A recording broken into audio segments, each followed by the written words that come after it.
داخل ضبط یس لیتس گو. خب بچه خوش اومدید به کانال من. این اولین ویدیویی که من داخل چنلم گذاشتم. مثل من رضا حقیقتش اصلا نمیدونم چی بگم، چون ویدیو اول خیلی همه چی اسپونتان، یعنی همه چی اسپونتان تو اومدم، فقط چی گذاشتم دارم ضبط میکنم، هیچی هم نمیخوام ادیت کنم، میخوام همه چی همینجوری که داره هست همینجوری اورجینالش بذارم تو کانال واسط. خب ولی ویدیوهای 100% بهتری میگیرم. قراره فرمو چرا اینجا اومدی؟ خب ولی مهم نیست. خب مهم اینه که شما صدای منو خوب بشنوید که ان شاء الله میشنوید. بعد من واسهتون خیلی سریع صحبت میکنم چون میدونم حوصله ندارید بشینید آروم آروم حرفای منو گوش. بعضی اینجوری خیلی آروم حرف رو مخ سریع بگو چه گیزدرات چه نه، سریع حرفتو بگو. و واسه همون من خیلی سریع واسهتون صحبت میکنم که قشنگ نیاز نداره شما اسکیپ کنید، حوصله‌تون سر بره. این ویدیو میخوام جامعه سوئد بهتون نشون بدم. جامعه سوئد از هر لحاظ، یعنی مثلا نمیدونم 100% از این ویدیو در مورد جامعه سوئد اینجور چیزا زیاد دیدید ولی همشون کسچره، همشون ولی بیشترشون کسچره. مثلا طرف تو بهترین رستوران، یه جای قشنگ، شهر پولدار، ماشینای خوشگل، خونه‌های قشنگ عکس فیلم میگیره، جاده‌های قشنگ عکس فیلم میگیره، میگه این کشور سوئده، ولی کسچر میگه. چرا؟ چون جاده‌های خوب و قشنگ تو ایران هم هست، جاده‌های خراب هم تو ایران هست، همینجوری تو افغانستان، همینجوری تو همه کشورهای دیگه. کاری که من میخوام بکنم اینه که میخوام واسهتون با واقعیت اصلی جامعه سوئد، نمیگم کشور بدی، کشور خوبیه،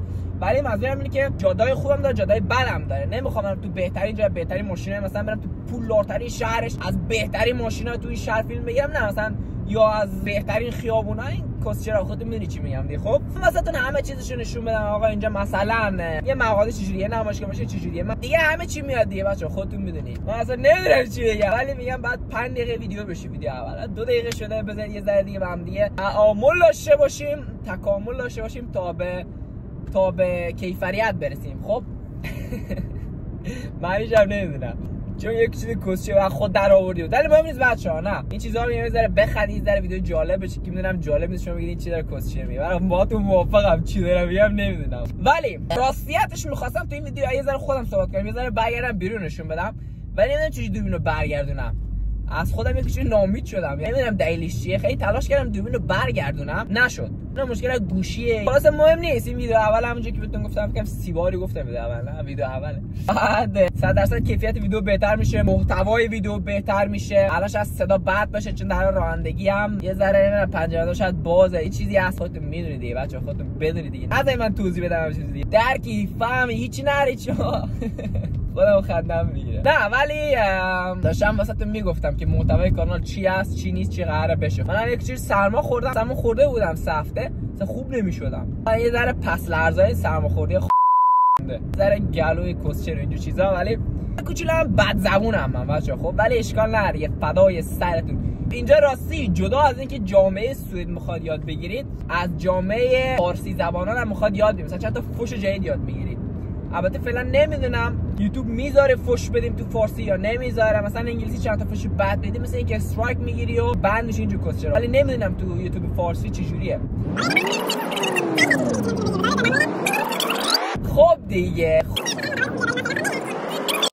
دیگه بچه‌ها 5 دقیقه هم نشده هنوز، ولی مهم نیست. بچه‌ها امیدوارم از این محتوا خوشتون اومده باشه. همینجوری خواستم فقط خیلی خودمونی با هم دیگه صحبت کنیم، خیلی خودمونی واسهتون بگم کانال در مورد چی قراره باشه که خودم نمیدونم، ولی یه در کل یه چیز کوچولو بهتون دادم که بفهمین چی از یه چیز کوچولو بهتون دادم.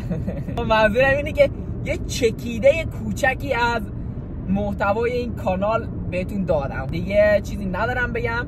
دوستتون دارم، به من عشق بورزید تا بهتون عشق بورزم. بعد براش نکنید، یعنی منو فالو کنید، به من سابسکرایب کنید، سابسکرایب میگن نه، بعد لایک بذارید، کامنت بذارید، یه چیز خوب بنویسید، ها تو چقدر خوبی، تو فکر کنه من چقدر خوبم. بعد خلاص از این میدونی چیه، بذار اینم بگم برم دیگه، حالا 6 دقیقه شده. یه کلومه که تو باز نمیده ده شاته داره ما سیده سرعت میره گاز بده لاشی. بلش کن بچه‌ها، نمیخوام عصبانی بشم، میخوام ویدیو اینجا قطع کنم بکنم تو، ولی نمیتونم.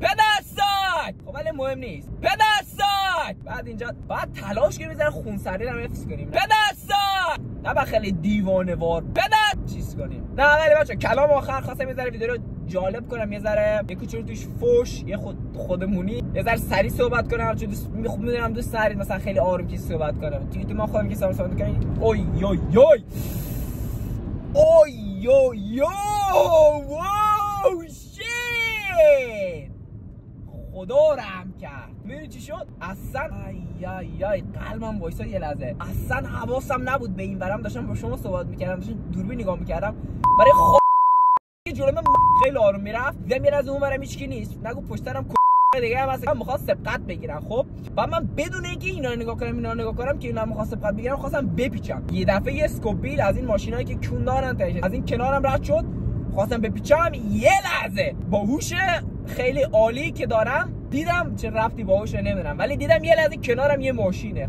خورده بودم بهش، ولی از اونجایی که من خیلی واکنش سریع دارم، یه ثانیه فهمیدم پیچوندم، ماشین اومد کنار، از تصادف حتمی نجات پیدا کرد. خب ولی بچه‌ها دوستتون دارم، عاشقتونم. یه چیزی الان من یاد گرفتم، یه درس عبرت شد دیگه. موقع رانندگی فیلم نمیگیرم. چی موقع؟ این دفعه دوم بود تو میدون، داشتم با 40 تا صدی پیچوندم میدون کوچولو وسط 20 تا کنم. میدونم که کج بود. چجوری سخته؟ من یه ذره کج بود. یه نرسه میرخصه میگه زمین کج اینجوری کس شده. تقصیر من بود دیگه. دو آروم دور بزن، ولی حواسم نبود. 10 دقیقه ویدیو شد دوباره.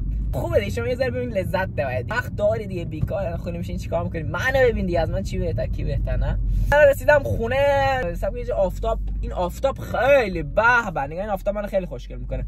میخوام اینجا ویدیو رو به خدافظی برسونم. عاشقانم بچه‌ها، مواظب خودتون باشین. میبینمتون. فالو بوس کرام یادتون نره. خداحافظ.